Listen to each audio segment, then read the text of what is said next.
the history of the Statue of Liberty. Join us as we uncover the fascinating history and fun facts about the Statue of Liberty, a global symbol of freedom and democracy.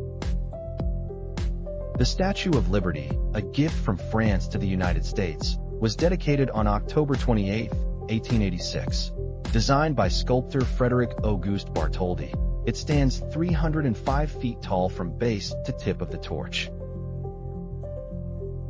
Originally intended to celebrate the centennial of American independence, symbolizes the friendship between France and the United States. Fun facts about the Statue of Liberty. Her full name is Liberty Enlightening the World. Constructed in France, she was shipped to America in 350 pieces. Made of copper, her green patina is due to oxidation. Her crown features 7 spikes, representing the 7 continents and seas.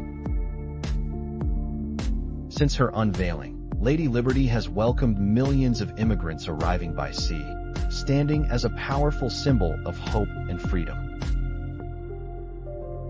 Thank you for watching this video. We hope you enjoyed learning about the Statue of Liberty and her rich history.